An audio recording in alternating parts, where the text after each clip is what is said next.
Have you ever wondered why people from different places can speak the same language so differently? Today we're delving very briefly into the fascinating world of language by exploring the differences between dialect, accent and pronunciation. In just 5 minutes you're going to understand how these concepts are related and what makes them unique. First up, what is a dialect? A dialect is a regional or social variety of a language that has a distinct vocabulary, grammar or pronunciation.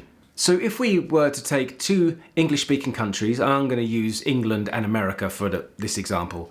Of course, both countries have many dialects within them. However, there's things that we should all recognise that they both say very differently. For example, in America you say elevator, and in England we say lifts. In America they say fanny pack, and we would say bum bags. You would say pants, we would say trousers. You would say vacation, we would say holiday. So these are the differences that make up a dialect. I mean, everyone can use these words, and some people do mix them up, and a lot of places that don't have English as the first language might pick up different words from each dialect to mix and match. So it is, I sometimes say elevator as well if I want to be clear about what the lift is.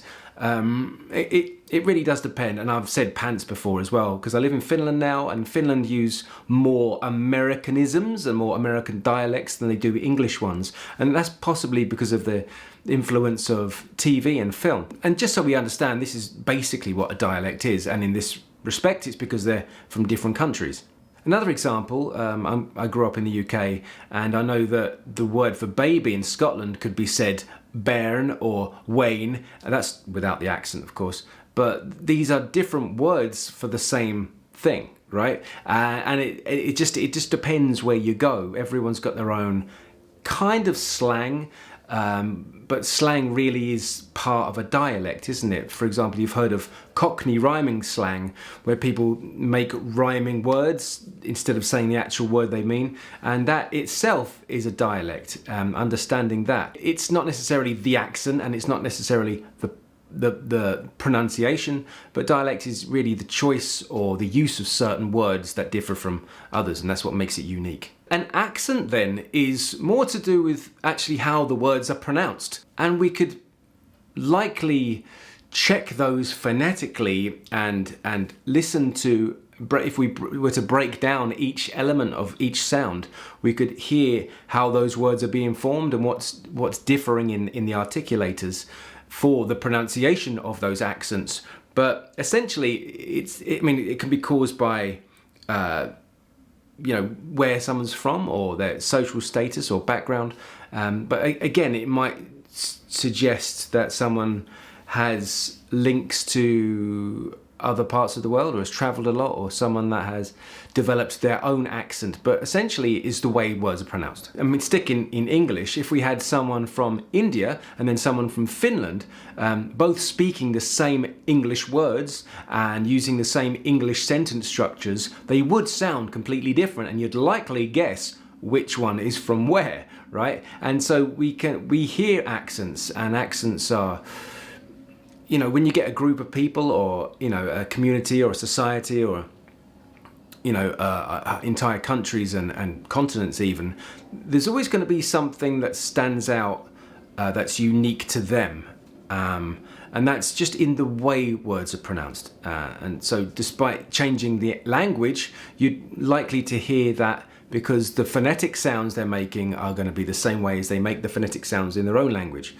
And they'll favour those naturally. And so lastly then, what is pronunciation? It's essentially how you articulate words. It's not the accent itself, but it's the way in which you form that accent. For example, I can say tomato, tomato, and I'm using the same accent, but I'm saying that word, pronouncing it very differently. Potato, potato, as they say, tomato, tomato. In England, for example, there's different accents, but some people say bath, some people say bath, but still, if I say bath and bath, I can still say it in my own accent. I'm just pronouncing it differently. So yeah, so the pronunciation is more down to the actual articulation and the way you form words. Accent is suggestive of an overall continuous flow of the way you use those words, and dialect then are the choice of words that you tend to use. You could say then that the way you pronounce words is often due to your accent, and that the words you use or choice of words you use derives from your dialect. Unless of course you change any of these, and then if so, what, from what to what? Because there's always going to be, even if you have your own accent and own dialect, it's still an accent and it's still a dialect, even if it's not just commonly used or known by others. You could be, most people do have their own words and they mix and match from different influences. But I think that should be pretty concise and straightforward, and a simple way of trying to get you to understand what the differences between those are. Because I often hear about dialect coaches and accent coaches, and they can be slightly different, and the job of one is not necessarily the job of the other. So in America, it's a dialect thing to say that an accent coach is a dialect coach, when really they're an accent coach. Whereas over in England, we're likely to say accent coach because perhaps we define them differently, and perhaps it's more, it covers more in America. So perhaps maybe that's useful for you. I hope you liked it. If you want to know more from the channel, subscribe, stay around, say hi. Do you have an interesting accent, dialect? I don't know why I'm asking questions. This is the end of the video. I'm just trying to keep you here for longer and make the algorithm like me more. I'm Darren Mcstay. This is Improve Your Voice. And until the next time, look after your voice.